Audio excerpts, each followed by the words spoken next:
होता है, ये इन दो चीजों के दरमियान रेशो का नाम है, stress over strain. Stress is equivalent to pressure और स्ट्रेन क्या होता है, जो स्ट्रेस की वजह से शेप में चेंज आता है उसको हम स्ट्रेन बोलते हैं। फिर अगर आपको याद हो डायमेंशन वाली बात, तो मैंने कहा था कि अगर ये रेशो स्ट्रेस ओवर, अगर ये ratio stress over longitudinal strain हो जाए, क्या कहलाता है फिर ये? कुछ याद आ रहा है? तो इसको हम कहते हैं यंग्स मॉड्यूलस। यंग्स मॉड्यूलस, जिसको हम Y से डिनोट करते हैं। और अगर ये ratio stress over volumetric strain हो जाए, क्या मतलब हुआ? मैंने एग्जांपल भी दी थी, अगर आपको थोड़ी बहुत याद आ रही हो तो, कि अगर मैं एक स्केल को कंसिडर करके स्ट्रेस अप्लाई कर रहा हूं तो उसकी लेंथ में चेंजिंग आ रही है, तो जब स्ट्रेस की वजह से लेंथ में चेंजिंग आएगी तो लॉन्गिट्यूडनल स्ट्रेन, और stress over longitudinal strain Young's modulus. और मैंने बताया था कि यंग्स मॉड्यूलस जो है वो सॉलिड्स के लिए यूज होता है, जबकि अगर एक कंटेनर के अंदर गैस फिल्ड है और उसके ऊपर एक मूवेबल पिस्टन लगा हुआ है, जब आप उस मूवेबल पिस्टन के ऊपर स्ट्रेस अप्लाई करेंगे, प्रेशर अप्लाई करेंगे, तो क्या होता है? तो होता ही है कि उसका वॉल्यूम क्या हो जाता है? कम हो जाता है। तो वॉल्यूम के अंदर चेंज आया, तो ऐसे स्ट्रेन को हम कहते हैं वॉल्यूमेट्रिक स्ट्रेन। तो स्ट्रेस ओवर वॉल्यूमेट्रिक स्ट्रेन का जो रेशो होता है उसको हम क्या बोलते हैं? बल्क मॉड्यूलस बोलते हैं, जिसको हम बीटा से डिनोट करते हैं। और मैंने ये बात बताई थी कि बल्क मॉड्यूलस जो होता है वो फ्लूइड्स के लिए यूज होता है, यानी कि गैसेस या लिक्विड्स के लिए यूज होता है। आ गई यहां तक बात? याद आ गई थोड़ी बहुत? जी बच्चों जल्दी से बताइए। सही, ये तमाम बातें हमने चैप्टर नंबर 1 में ऑलरेडी डिस्कस कर ली थी। चलिए अब आइए, न्यूटन ने क्या क्या फॉर्मूले बताए उसको देख लीजिए। उसी बेसिक फॉर्मूले को कंसिडर करते हुए अब आपसे अगर मैं पूछूं तो आप भी बता देंगे कि बताइए न्यूटन ने सॉलिड में क्या फॉर्मूला बताया होगा? जल्दी बताइए, स्पीड निकालने का साउंड की। ये रहा जनरल फॉर्मूला। तो V is equal to under root modulus of elasticity. Solid में क्या यूज करेंगे जी? सॉलिड्स में मॉड्यूलस ऑफ इलास्टिसिटी क्या यूज करते हैं? Young's modulus. बिल्कुल सही। तो लिहाजा न्यूटन ने क्या फॉर्मूला बताया सॉलिड के अंदर? E की जगह उसने यंग्स मॉड्यूलस लिया और डेंसिटी एज इट इज। इसी तरीके से उसने फिर लिक्विड में फॉर्मूला बताया। क्या फॉर्मूला बताया? अब लिक्विड के लिए क्या यूज होगा? Bulk modulus. लिहाजा उसने फॉर्मूला बताया बल्क मॉड्यूलस ओवर डेंसिटी। अब जब तीसरी गैसेस की बात आई तो गैसेस में जो उसने फॉर्मूला बताया, उसूलन तो उसको क्या बताना चाहिए था? गैसेस के लिए भी बल्क मॉड्यूलस यूज होता है, तो लिहाजा उसको फॉर्मूला कहना चाहिए था लिक्विड और गैसेस दोनों के लिए यही होगा। लेकिन उसने बल्क मॉड्यूलस को गैसेस में प्रेशर के बराबर लिया और उसने कहा कि गैसेस के अंदर जो फॉर्मूला होगा वो प्रेशर ओवर डेंसिटी के बराबर होगा। अब मैं पूरा रीजन समझा रहा हूं कि उसने क्यों प्रेशर के बराबर लिया था बल्क मॉड्यूलस को। सही है, कोशिश करूंगा बेटा जिस हद तक पूरा ड्राइव करके दिखाऊंगा ताकि आप लोगों को बात बेहतर तरीके से समझ में आए। गौर से सुनिएगा। जो कि इसका ये गलत फॉर्मूला था। सही है, ये भी बता दूं कि न्यूटन ने जो ये फॉर्मूला बताया था वो उसका गलत था। सही, अभी आगे बताता हूं, सुनिए गौर से कि उस असम्पशन थी। उसने क्या कहा? उसने ये कहा कि साउंड वेव्स जो होती हैं वो लॉन्गिट्यूडनल वेव्स होती हैं। अब सुनने वाली बात है, गौर से सुनिएगा। साउंड वेव जो होती हैं वो लॉन्गिट्यूडनल वेव्स होती हैं, और लॉन्गिट्यूडनल वेव्स मूव कर रही होती हैं, यानी कि जब कंप्रेशन और रेयरफेक्शन बनाते हुए मूव कर रही होती हैं, तो इनके टेम्परेचर में कोई भी चेंज नहीं आता। इनके टेम्परेचर में कोई भी चेंज नहीं आता, यानी कि उसने प्रोसेस कंसिडर कर लिया isothermal. Iso mean same, thermal temperature या हीट। तो उसने क्या कहा कि जब साउंड वेव्स गैसेस के अंदर मूव कर रही होती हैं, तो जब कंप्रेशन और रेयरफेक्शन हो रहा होता है, तो कंप्रेशन और रेयरफेक्शन में टेम्परेचर में कोई भी राइज और फॉल नहीं होता। ये न्यूटन की अजम्पशन थी, सही है, कि ये इतना रैपिड प्रोसेस होता है कि इसमें टेम्परेचर ना राइज होता है ना फॉल होता है। तो जब उसने टेम्परेचर में कोई चेंज रखा ही नहीं तो उसने कहा कि प्रोसेस क्या होगा, आइसोथर्मल होगा। पहले बताइए यहां तक मेरी बात समझ में आई? तो अब ये बात याद रखने वाली है कि न्यूटन ने क्या कंसिडर कर लिया था प्रोसेस को, आइसोथर्मल, जबकि ऐसा होगा नहीं। ये बात मैं थोड़ी सी बता भी चुका हूं डिफरेंसेस के अंदर, कि जब कंप्रेशन होगा तो कंप्रेशन में जो गैसेस के मॉलिक्यूल्स हैं या जो साउंड वेव, सॉरी, जो पार्टिकल्स हैं साउंड वेव्स के, वो क्या होंगे, क्लोज्ड होंगे। जब क्लोज्ड होंगे तो कोलिजन बढ़ेगा, और कोलिजन बढ़ेगा तो फिर क्या होगा, काइनेटिक एनर्जी बढ़ती है, और उसकी वजह से फिर टेम्परेचर राइज करता है। तो टेम्परेचर कंप्रेशन और रेयरफेक्शन में तो कांस्टेंट होगा ही नहीं, सही। लेकिन उसने अपनी जो अजम्पशन करी, अभी हम उसी पे बात कर रहे हैं। पहले बताइए यहां तक मेरी बात सबको क्लियर है? तो याद रखने वाली बात क्या है कि न्यूटन की क्या गलती थी, न्यूटन ने प्रोसेस क्या कंसिडर कर लिया था, आइसोथर्मल, सही। यानी कि उसने कहा कंप्रेशन और रेयरफेक्शन में कोई भी टेम्परेचर में राइज और फॉल नहीं होता, सही है। ए लेवल्स वाले ये टॉपिक नहीं पढ़ते तो भाई गौर से सुनते रहिएगा क्या चीज है। अब जब उसने आइसोथर्मल प्रोसेस कंसिडर कर लिया, कि उसने कहा कि कंप्रेशन और रेयरफेक्शन में कोई भी टेम्परेचर में राइज और फॉल नहीं होता, तो अब जब आइसोथर्मल प्रोसेस है तो उसने कहा बॉयल्स लॉ एप्लीकेबल होगा या नहीं? क्या टेम्परेचर जब कांस्टेंट होता है तो बॉयल्स लॉ को अप्लाई कर सकते हैं? कर सकते हैं ना। तो आइसोथर्मल प्रोसेस का मतलब बॉयल्स लॉ एप्लीकेबल, और बॉयल्स लॉ की इक्वेशन आप सबको पता है क्या होती है, PV is equal to constant, PV is equal to constant, यही होती है ना इक्वेशन।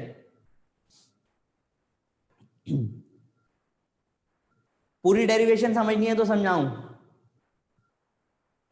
लेकिन इसके अंदर मैथ्स का एक फॉर्मूला लगेगा डेरिवेटिव का, फिर समझ में आएगी बात।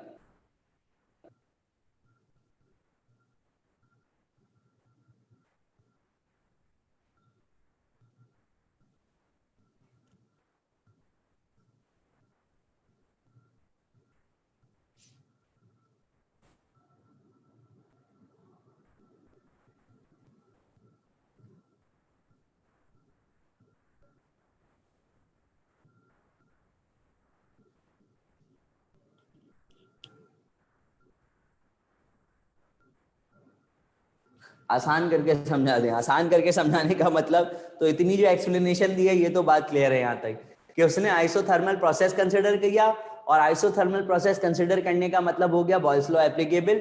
फिर उसने बॉयल्स लॉ की पूरी इक्वेशन यूज करी, PV is equal to constant, और उस पे इसने चेंज निकाला था पूरा, इस पे इसने पूरा चेंज निकाला था, डेरिवेटिव अप्लाई किया था, मैथ्स का डेरिवेटिव। डेरिवेटिव आप लोग पढ़ते हैं, सही है, क्यों, कैसे? एक्सेलरेशन का फॉर्मूला आप ये लिखते हैं ना, dv over d t, change in velocity change in time. तो ये डी जो होता है डेरिवेटिव भी होता है, इस डेरिवेटिव का मतलब चेंज होता है, इस डी का मतलब होता है चेंज। तो उसने इसके ऊपर चेंज निकाला। क्यों चेंज निकाला, इतनी बात तो समझ में आ ही रही है कि प्रेशर में क्या आएगा, कंप्रेशन और रेयरफेक्शन में चेंज आता है। अब उसने पूरा डेरिवेटिव का फॉर्मूला अप्लाई किया। आप लोगों में से लोग कह रहे हैं सर डेरिवेशन का कोई काम नहीं, तो आप बस पॉइंट को आगे बता दें, तो मैं आपको आगे समझा देता हूं पॉइंट को।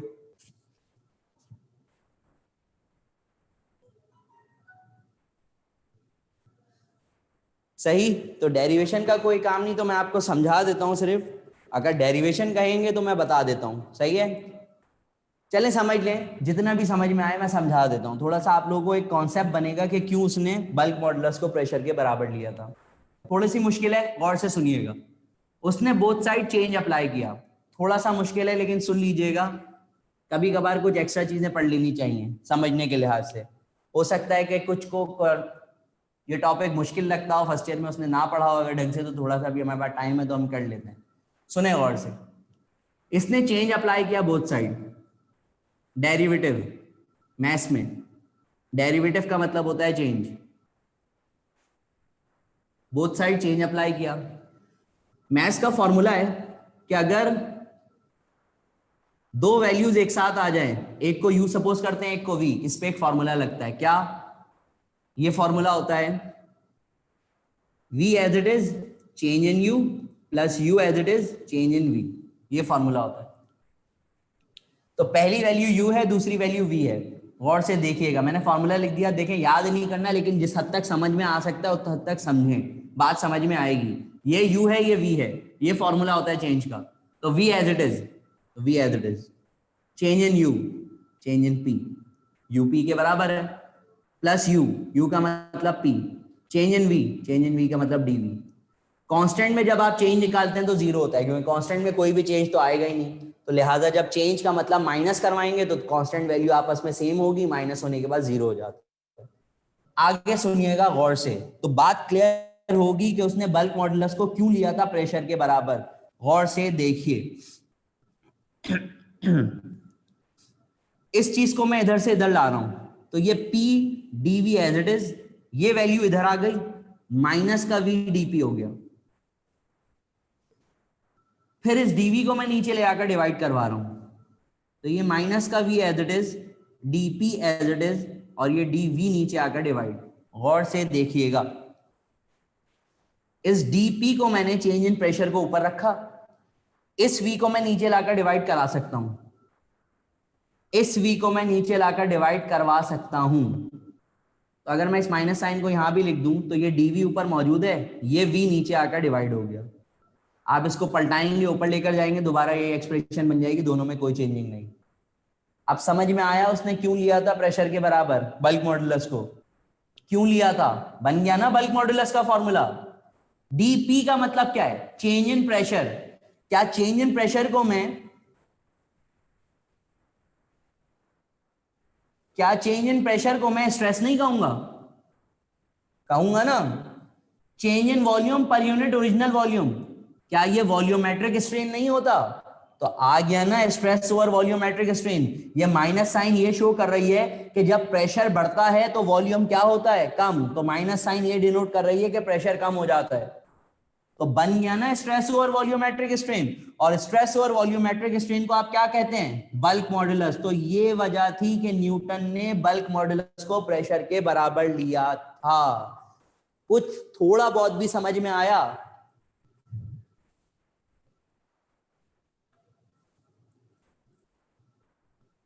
जी, कुछ कॉन्सेप्ट क्लियर हुआ कि क्या वजह थी कि न्यूटन ने क्यों इस चीज को इसके बराबर लिया? देखें, कोई काम नहीं है डेरिवेशन का, मैंने सिर्फ समझाने के लिए बता दी ताकि आप लोगों का कॉन्सेप्ट थोड़ा सा और बेहतर हो जाए। बहुत सुने करीबी होगी, फेडरल बोर्ड में भी है ये डेरिवेशन, लेकिन वहां थोड़े से चेंज तरीके से करवाते हैं।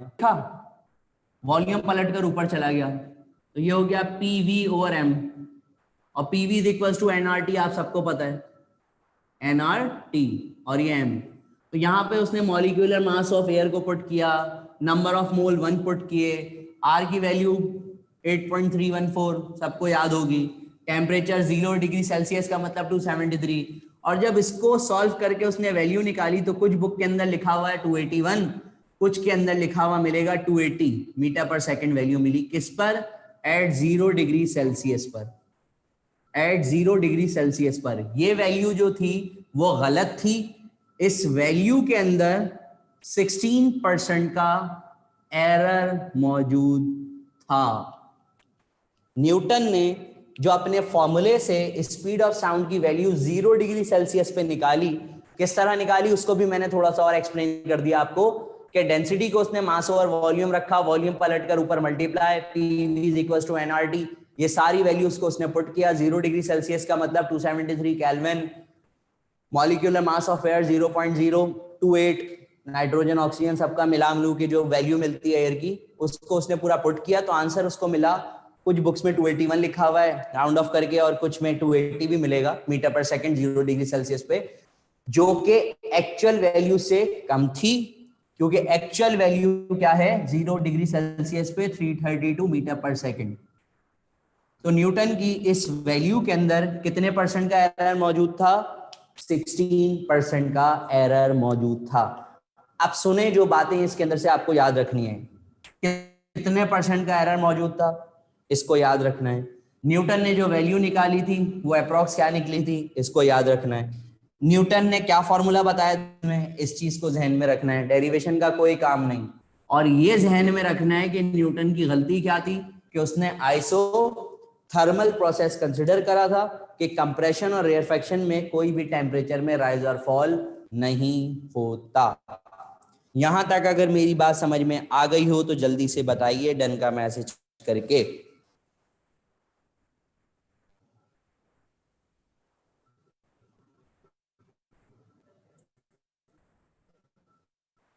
ठीक है बेटा, तो यहां तक पूरी एक्सप्लेनेशन क्लियर है, तो कोई कंफ्यूजन तो नहीं है। एंड वाली बात रिपीट कर दें बेटा। एंड में मैंने ये कहा कि न्यूटन की क्या गलती थी कि उसने आइसोथर्मल प्रोसेस कंसिडर करा था, और जब उसने अपने इस फॉर्मूले से, प्रेशर ओवर डेंसिटी के फॉर्मूले से वैल्यू निकाली थी, वो ये वैल्यू थी, जबकि एक्चुअल वैल्यू 0 डिग्री सेल्सियस पर 332 होती है। तो न्यूटन की इस वैल्यू में 16% का एरर मौजूद था। सही है, यहां तक बात क्लियर है। 0 डिग्री सेल्सियस पे 332 वैल्यू होती है, नहीं किसी टेम्परेचर पे, बस 0 डिग्री सेल्सियस पे याद रख लें काफी है। क्या समझ में नहीं आया लास्ट वाली बात? ये वैल्यू तो मैंने खुद लिख दी, ये न्यूटन की ये वैल्यू थी जो उसने इस फॉर्मूले से निकाली थी। तो इस वैल्यू में एरर मौजूद था। कितने परसेंट का एरर मौजूद था? 16% का एरर। तो आपको ये ध्यान में रखना है कि न्यूटन की कैलकुलेटेड वैल्यू में कितने परसेंट का एरर था, न्यूटन ने क्या फॉर्मूला यूज किया था गैसेस में, उसकी गलती क्या थी, उसने आइसोथर्मल प्रोसेस कंसिडर किया था। सही है, तो ये चीजें मैं बता रहा हूँ। ये वैल्यू तो मैंने लिख दी कि एक्चुअल ये होती है, तो इसके लिहाज से जो एरर मौजूद था न्यूटन की वैल्यू में, वो 16% का एरर मौजूद था।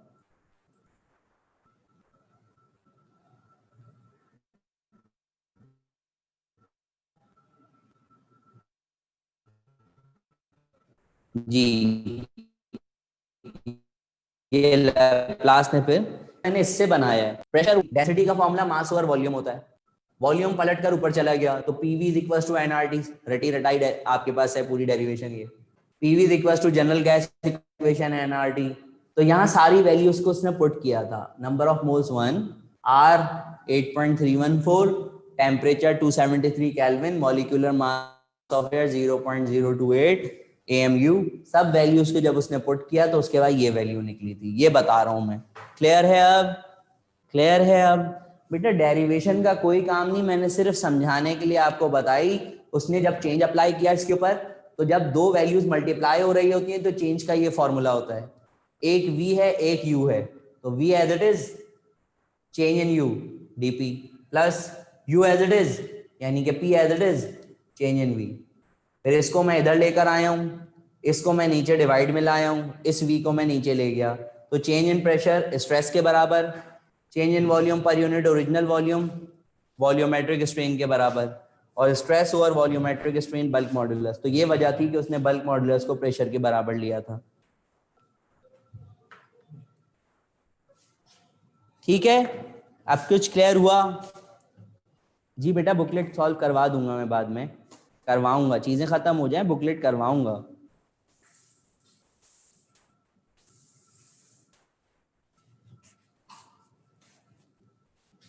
क्या मतलब गैसेस वाला? तो बेटा वो गैसेस में ही तो वैल्यू निकाल रहा था, तो इसीलिए तो गैसेस के लिए ही तो उसने फॉर्मूला यूज किया। ये वैल्यू उसने गैस में बताई थी, तो उसका गैसेस के लिए फॉर्मूला गलत था। और उसकी क्या अजम्पशन थी ये मैंने पूरी बताई आपको, और उसने क्या वैल्यू निकाली उससे, वो ये निकली गैसेस के अंदर।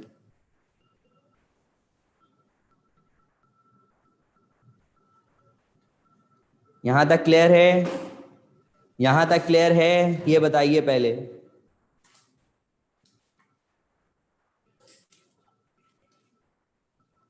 जी बेटा, जो चैप्टर्स हो गए हैं उसको सॉल्व करने की बिल्कुल कोशिश करें। बचा ही क्या है वैसे, चैप्टर 8 भी ऑलमोस्ट एंडिंग पे चल रहा है, और चैप्टर नंबर 10 ही रह जाएगा आपके पास। जी, ये सारी वैल्यूज आप लोगों को याद रखनी है। क्लोज पाइप की एग्जांपल्स रिपीट कर दूं बेटा, क्लोज पाइप की एग्जांपल्स, क्लोज एंडेड पाइप की एग्जांपल मैंने टेस्ट ट्यूब कही थी। आपके पेन का जो कैप है वो भी आपके पास है।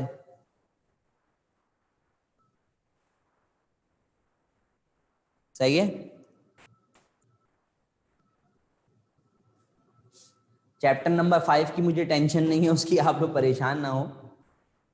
और चैप्टर नंबर 7 जो कह रहा है कि हमारे रहते हैं M13 में, तो वो भी कोई बहुत बड़ा चैप्टर नहीं है, हो जाएंगी चीजें, क्यों परेशान हो रहे हैं, हो जाएंगी। जितना हुआ है पहले उसको तो देखें कि वो आ गया सब कुछ, वो कुछ भी नहीं आया, बाकी आगे के पीछे पड़े हुए हैं, पहले उसको तो ग्रिप करें।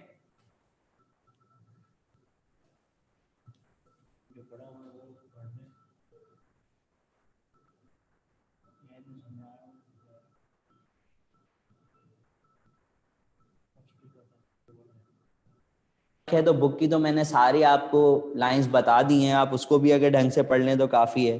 चैप्टर नंबर 9 की भी मार्किंग मैंने कल अपलोड कर ली है, वो भी आप लोग देख लीजिएगा।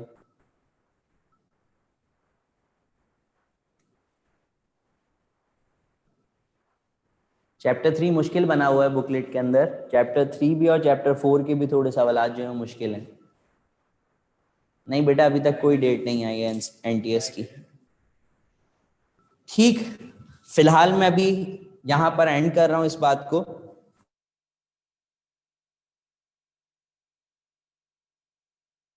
नेक्स्ट क्लास में इस चैप्टर को हम वाइंड अप कर देंगे। लैप्लास करेक्शन पढ़ने के बाद जो म्यूजिकल साउंड की कैरेक्टरिस्टिक्स हैं वो बता दूंगा। बस ये चैप्टर को फिर वाइंड अप करेंगे और फिर इसके सवालात में अपलोड कर दूंगा, फिर सवालात करेंगे। ठीक है, नेक्स्ट क्लास में इंशाल्लाह इस चैप्टर को हम एंड कर देंगे।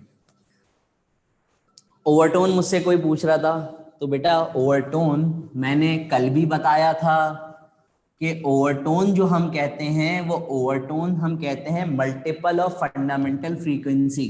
फंडामेंटल फ्रीक्वेंसी F1 होती है, सही, जो कि अगर क्लोज पाइप की बात करें तो V/4L के बराबर निकली थी।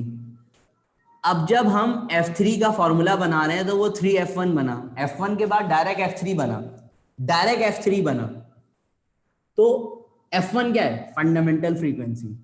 फंडामेंटल फ्रीक्वेंसी 3 का मल्टीपल, 3 से मल्टीप्लाई, तो मल्टीपल ऑफ फंडामेंटल फ्रीक्वेंसी को हम ओवरटोन बोलते हैं। ये मैंने कल डेफिनेशन लिखवाई थी कि F1 के जो मल्टीपल्स होते हैं उसी को हम ओवरटोन बोलते हैं। तो F1 के बाद डायरेक्ट F3 बना, F3 3F1 बना, तो ये पहला मल्टीपल है फंडामेंटल फ्रीक्वेंसी के बाद। ये पहला मल्टीपल है फंडामेंटल फ्रीक्वेंसी के बाद। F1 के बाद F2 नहीं बनता ना क्लोज पाइप के अंदर, ये बात अभी हमने पढ़ी, क्योंकि क्लोज पाइप में ऑड हार्मोनिक बनती है। तो फर्स्ट हार्मोनिक के बाद डायरेक्ट थर्ड, तो फंडामेंटल फ्रीक्वेंसी के बाद जो पहला मल्टीपल फंडामेंटल फ्रीक्वेंसी का होगा उसको फर्स्ट ओवरटोन बोलेंगे।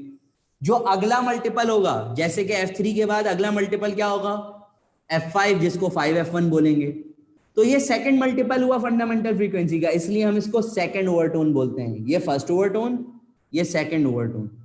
तो फंडामेंटल फ्रीक्वेंसी के मल्टीपल को हम ओवरटोन्स बोलते हैं। जबकि अगर आपको कल वाला टॉपिक याद हो, स्ट्रिंग वाला या दोनों एंड्स ओपन वाला, तो उसमें हमने F1 का फॉर्मूला बनाया था V/2L स्ट्रिंग वाले केस में। F2 का फॉर्मूला बनाया था 2F1, F3 का फॉर्मूला बनाया था 3F1। यही फॉर्मूला था ना हमारे पास, अगर आपको याद आ रहा हो तो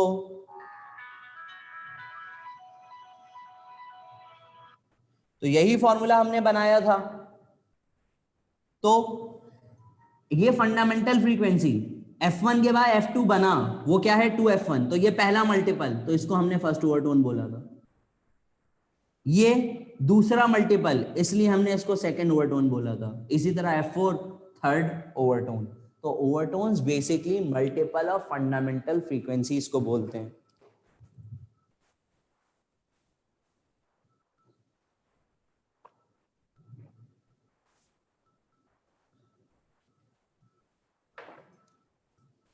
ठीक है बेटा, जनरल टर्म फॉर्मूले में Fn is equal to NF1, ये फॉर्मूला वैलिड होता है हार्मोनिक्स के लिए। ओवरटोन्स के लिए कैसे वैलिड हो रहा है? अगर मैं आपसे कहूं कि मुझे फर्स्ट ओवरटोन का फॉर्मूला बताएं, तो आप ये बताएंगे जनरल टर्म फॉर्मूला।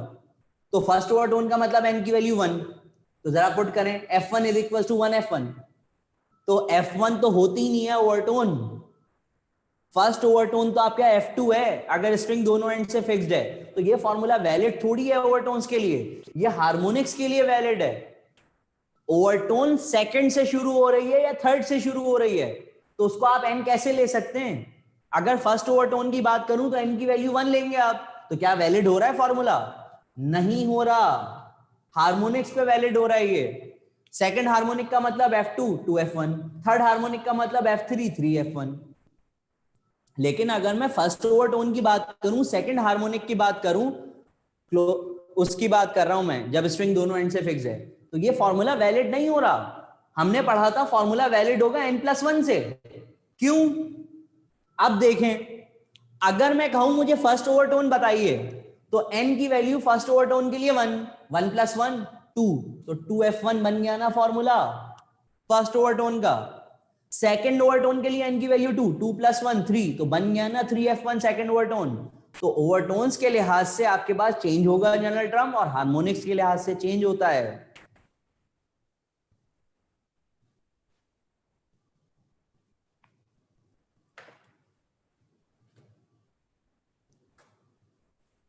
सही है? अब क्लियर है? क्लोज पाइप में डायरेक्ट थर्ड बनने का रीजन रिपीट कर दें। बेटा मैंने बताया था कि क्लोज पाइप के अंदर हमेशा ऑड हार्मोनिक्स बनती हैं, क्योंकि